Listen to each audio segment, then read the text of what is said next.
കഴിഞ്ഞ ചർച്ചയിൽ നമ്മൾ കൈകാര്യം ചെയ്തത് പലതരം വ്യഞ്ജനങ്ങളാണ്. അവയിൽ സ്പർശസ്വനങ്ങളെപ്പറ്റി നമ്മൾ ദീർഘമായിട്ട് സംസാരിച്ചു. ഇപ്പോൾ കാച്ചാടാതാപ്പ എന്ന് പറയുന്നതൊക്കെ സ്പർശസ്വനങ്ങളാണ്. മലയാളത്തിൽ ക ച ട ത പ, അതുകൂടാതെ ട എന്ന് ഒന്നുകൂടി ഉണ്ട് എന്ന് നമ്മൾ മനസ്സിലാക്കി. അപ്പോൾ അങ്ങനെ 6 എണ്ണം ഉണ്ട്. അത് കൂടാതെ 6 എണ്ണമേ ഉള്ളൂ എന്ന് ഞാൻ പറഞ്ഞില്ല. എന്താണെന്ന് വെച്ചാൽ 6 എണ്ണം എങ്കിലും തുടക്കത്തിൽ നമ്മൾ മനസ്സിലാക്കി ഇരിക്കണം. അത്രയും മനസ്സിലായി കഴിഞ്ഞാൽ പിന്നെ ഈ കകാരമോ പകാരമോ ഒക്കെ ഉച്ചരിക്കുമ്പോൾ 3 ഘട്ടങ്ങളുണ്ട് എന്ന് നമ്മൾ പറഞ്ഞു. അതിൽ 3-ാം ഘട്ടത്തിൽ, അതായത് ഈ ചുണ്ട്, കീഴ്ചുണ്ട് മേൽചുണ്ടിൽ നിന്ന് വിടരുന്ന ഘട്ടം, അതേപോലെ താഴെയുള്ള ഉച്ചാരണ അവയവം അത് ചലിക്കുന്ന അവയവം ആണ് എന്ന് പറയും, അല്ലെങ്കിൽ ചലകരണം ആണ് എന്ന് പറയും. ഈ ചലകരണം എന്ന് പറഞ്ഞാൽ കീഴ്ചുണ്ട്, അത് കൂടാതെ നാവിൻ്റെ പല ഭാഗങ്ങളും, നാവിൻ്റെ തുമ്പ്, നാവിൻ്റെ നടുഭാഗം, പിന്നെ നാവിൻ്റെ പിൻഭാഗം, ഇതൊക്കെയാണ് ചലകരണങ്ങൾ. നമ്മൾ ഉച്ചരിക്കുമ്പോൾ ഏതെല്ലാം ഭാഗങ്ങളാണ് ചലിക്കുന്നത് എന്ന് ആലോചിച്ച് കഴിയുമ്പോൾ ഇവയൊക്കെയാണ് പ്രധാനമായിട്ട് ചലിക്കുന്നത്. അത് കൂടാതെ മൃദു താലുവും മുകളിലാണ്, വായുടെ മോൾ ഭാഗത്താണ് എങ്കിലും ആ മൃദുതാലുവും അതിൻ്റെ അറ്റത്ത് ഉള്ള ഈ അണ്ണാക്ക് എന്ന് പറയുന്ന ആ ഭാഗം, അണ്ണാക്ക് എന്നും കുറുനാക്ക് എന്നും ചെറുനാക്ക് എന്നൊക്കെ പറയും, ആ ഭാഗവും കീഴോട്ടേക്ക് വരികയും ചെയ്യും. അപ്പോൾ ഈ സ്ഥിരകരണം എന്ന് പറയുന്നത് മുകളിലുള്ള ചുണ്ടും പിന്നെ പല്ലുകളും മേൽ ഉളിപ്പല്ലുകളും അതിൻ്റെ പിറകിലുള്ള മോണയും പിന്നെ താലുവുമാണ്.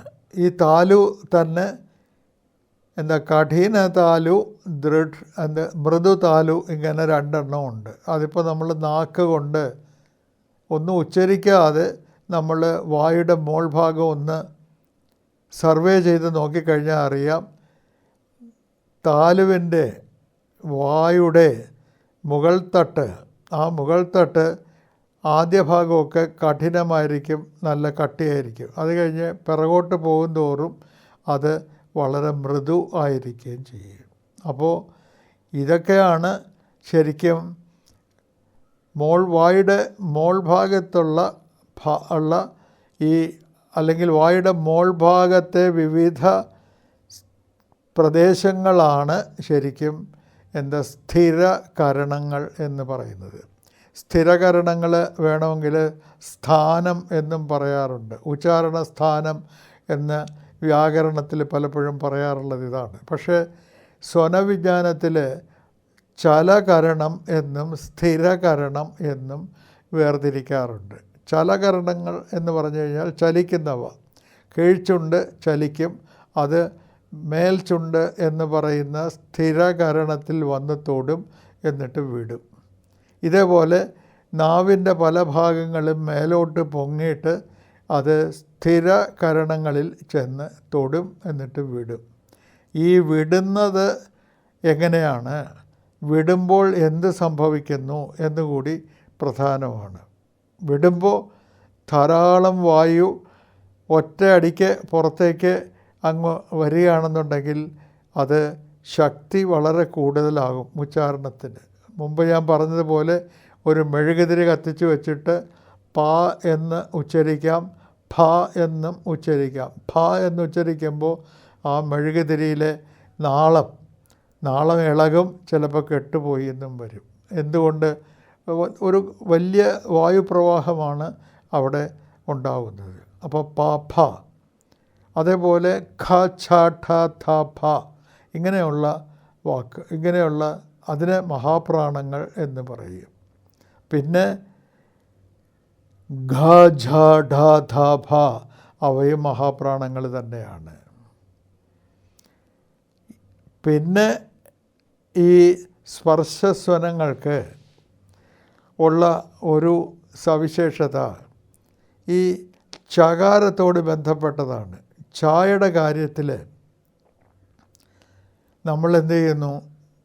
ചലകരണം എന്ന് പറയുന്നത് നാവിൻ്റെ നടുഭാഗമാണ്. ഈ നാവിൻ്റെ നടുഭാഗം സ്ഥിരകരണം ആയ താലുവിൽ ചെന്ന് തൊടുന്നു, എന്നിട്ട് പതുക്കെ അവിടെ നിന്ന് വിട്ടുമാറുന്നു. ഈ വിട്ടുമാറുന്നത് വളരെ പതുക്കെ ആകുമ്പോൾ സംഭവിക്കുന്നത് എന്താണ്? ചലകരണവും സ്ഥിരകരണവും തമ്മിൽ ഉള്ള വിടവ് അല്പമാത്രമായിട്ട് കുറച്ച് സമയം, 1 സെക്കൻഡിൻ്റെ ഒരംശം സമയം ഇങ്ങനെ നിലനിൽക്കും. അപ്പോഴോ